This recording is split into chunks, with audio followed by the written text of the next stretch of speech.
दर्शकगण श्रोतागण मातृशक्ति को नमन। चैनल 24+ न्यूज के खास विशेष मन को अच्छा लगने वाला, दिल को अच्छा लगने वाला, लुभावना और हमारे जीवन में रूपांतरण लाने वाला, जीवन में परिवर्तन लाने वाला, जीवन में चेंज लाने वाला पुनरुत्थान कार्यक्रम में आप सभी का हार्दिक स्वागत है, अभिनंदन है, सत्कार है। पुनरुत्थान कार्यक्रम में हम प्रतिदिन हर तरीके के नए नए विषयों पर प्रतिपादन करते हैं और हर विषय हमें कुछ न कुछ शिक्षा देता है, हर विषय कुछ न कुछ जीवन निर्माण की बात करता है। तो इसी क्रम में हम एक बहुत आइडियलिस्टिक कंडीशन की बात हम आज करने जा रहे हैं।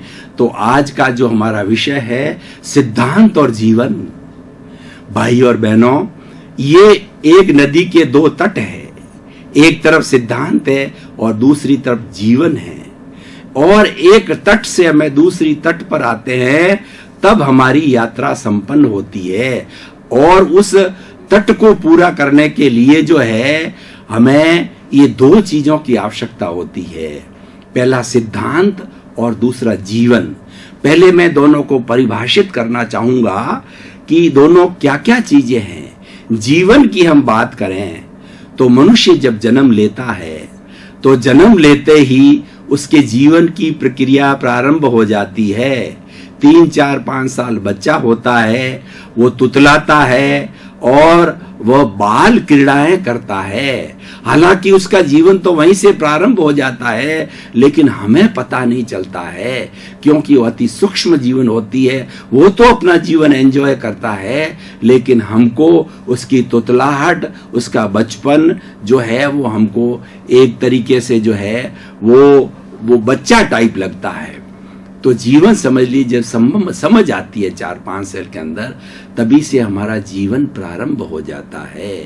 जीवन बहुत ही इंपॉर्टेंट चीज है। हर व्यक्ति जीवन जीता है। और क्यों कि ईश्वर ने जो हमें भेजा है, हमारे कर्मों ने, आयुष्य कर्मों ने हमें इस सृष्टि में भेजा है, तो एक पूरा समय दे करके भेजा है।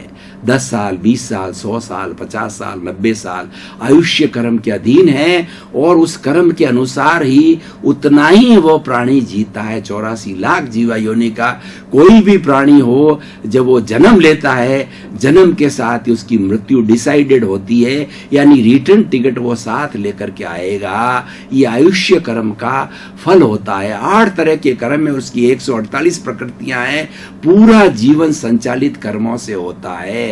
सारा भाग्य की बात करें, पुण्याई की बात करें, सब कुछ कर्मों से संचालित होता है। ये अलग विषय है। मैं बात कर रहा हूं जीवन की। तो इस तरीके से हम जो समय जन्म और मृत्यु के बीच के अंदर हम जो समय गुजारते हैं उसको जीवन कहते हैं। जीता हरेक है, लेकिन कौन कैसा जीवन जीता है ये महत्वपूर्ण बात है।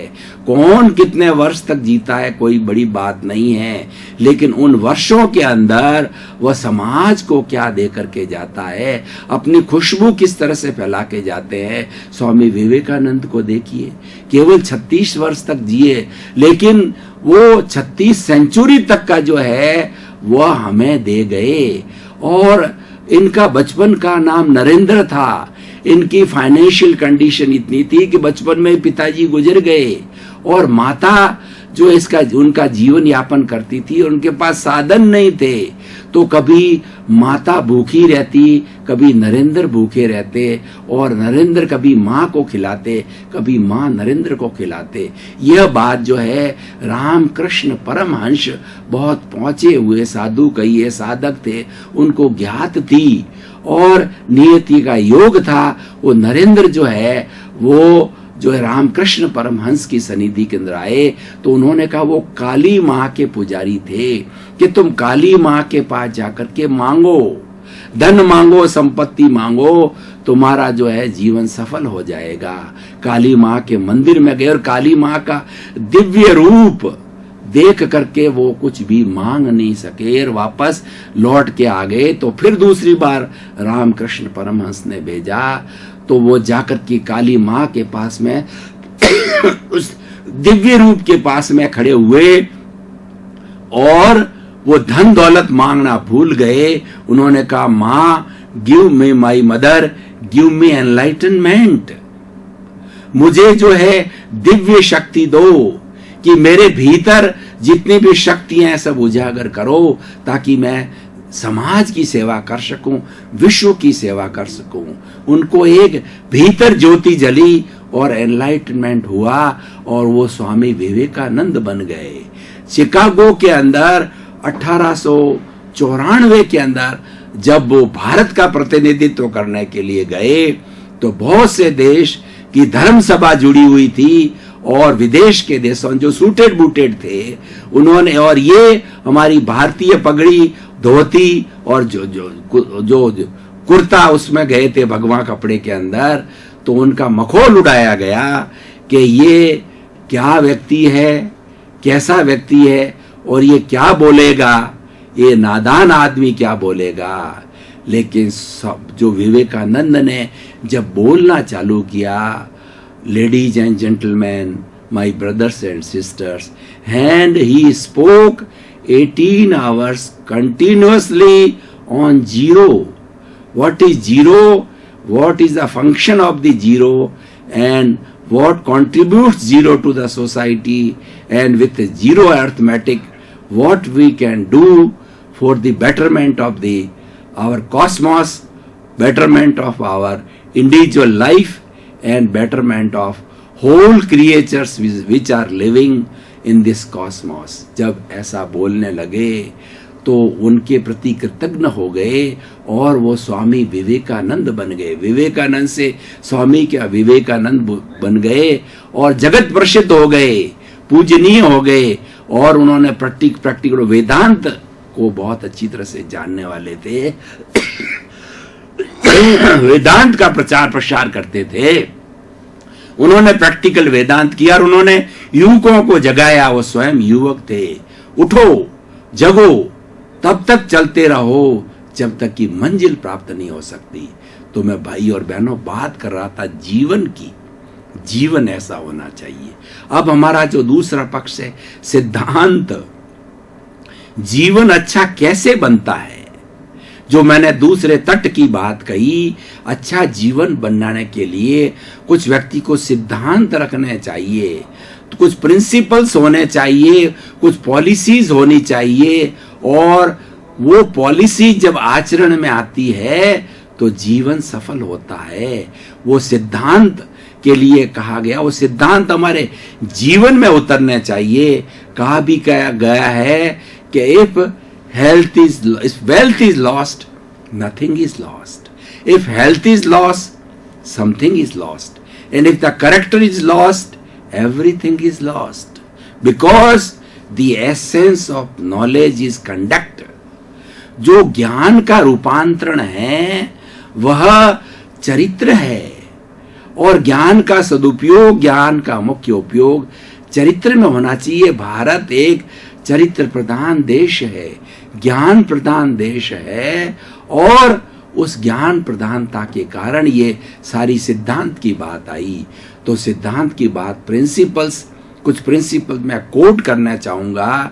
पहले है honesty is the best policy, never tell a lie, always follow the natural laws, natural life, and we should have a balanced lifestyle. We should not hurt any creature of this cosmos. We should contribute always good things to the society, because a man is always remembered who contributes to the society.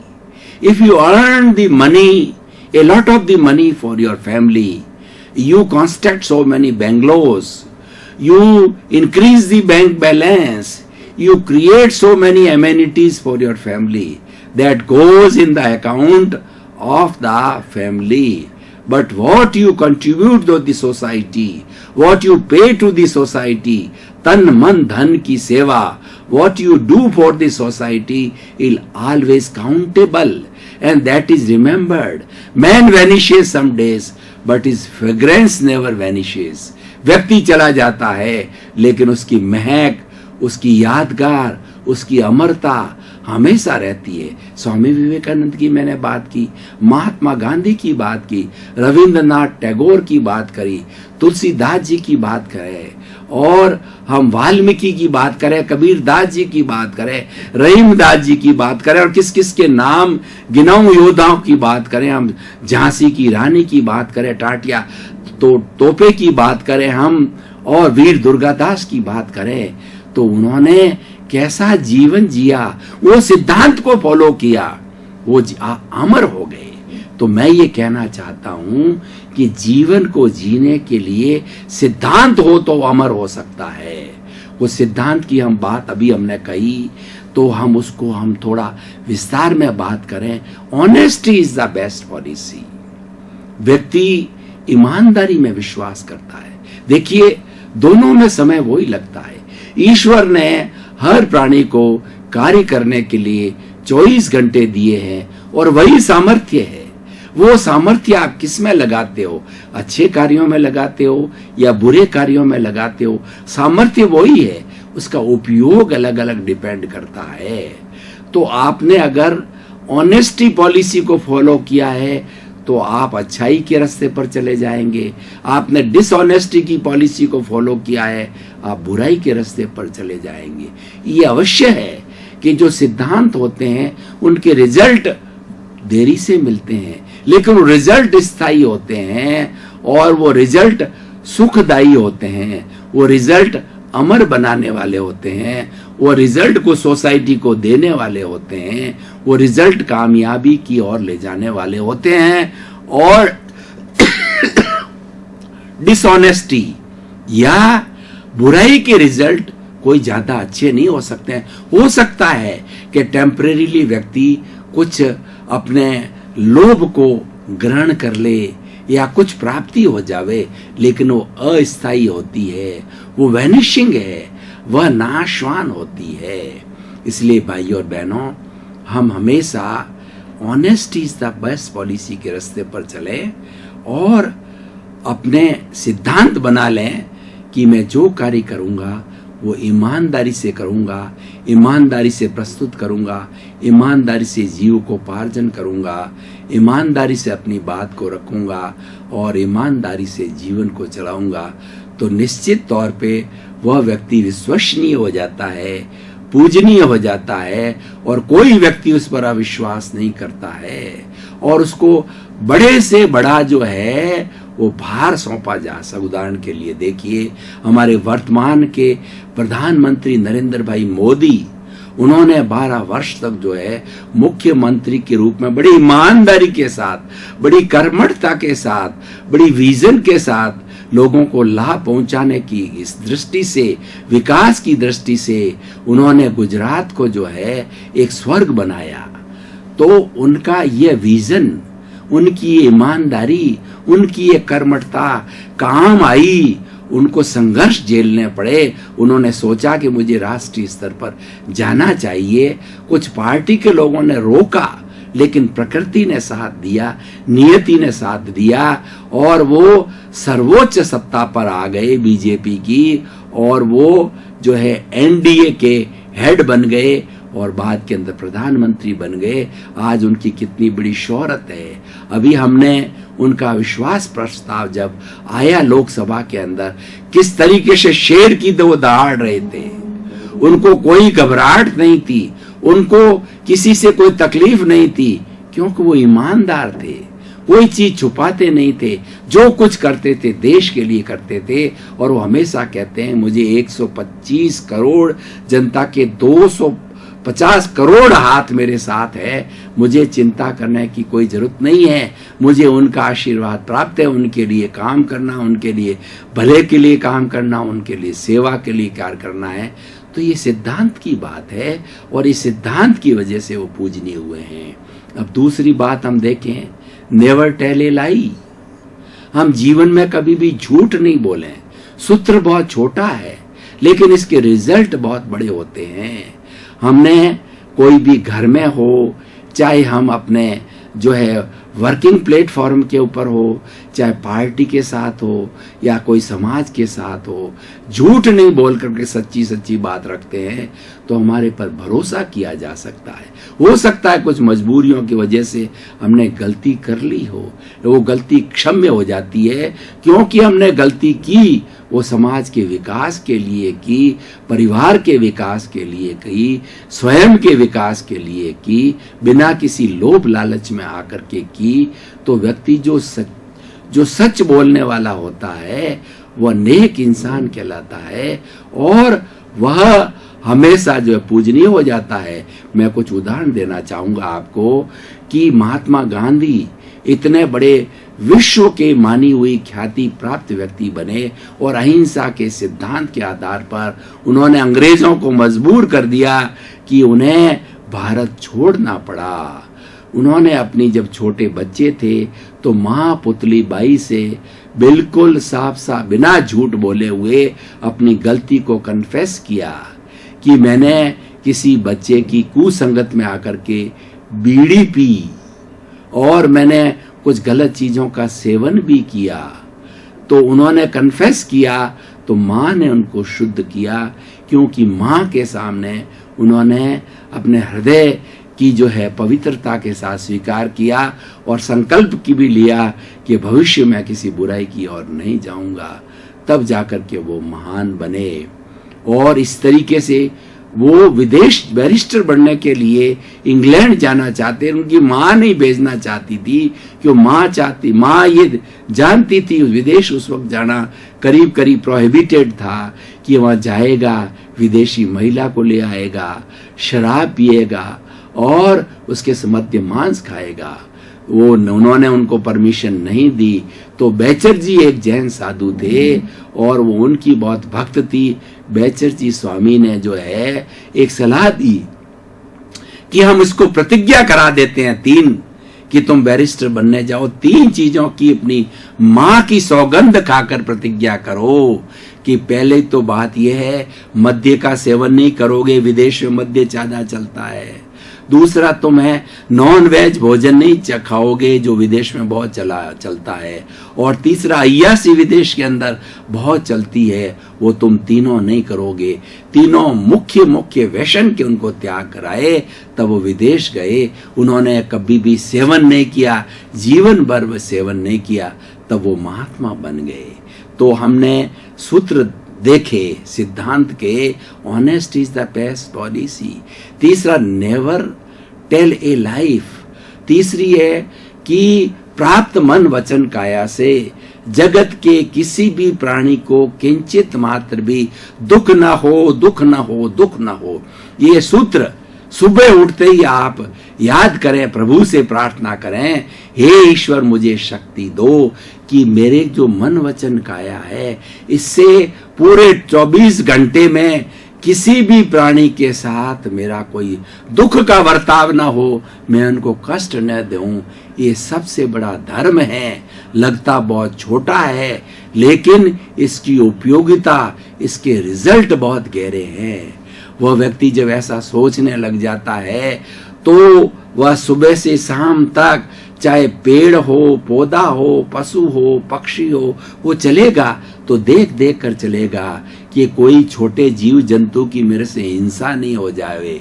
वो पानी गिराएगा, थोड़ा उपयोग में लेगा क्यों पानी के अंदर जीव होते हैं। पेड़ पौधे अनावश्यक रूप से नहीं काटेगा और इस तरीके से अनावश्यक रूप से पृथ्वी का दोहन नहीं करेगा। उसके दिमाग के अंदर एक ही बात हो गई कि सभी आत्मतुला के सिद्धांत से चलते हैं। भाई और बहनों, दर्शकगण, श्रोतागण, आपका बहुत बहुत धन्यवाद। आपके ही पुरुषार्थ के कारण पुनरुत्थान कार्यक्रम सफलता की ओर बढ़ रहा है। आप पुनरुत्थान कार्यक्रम की आत्मा हो तभी इसको सफलता मिल रही है। आप देखते हो और इस पर रिएक्शन करते हो, अपने सुझाव देते हो। आपके प्रति मंगल भावना, शुभकामना। ओम।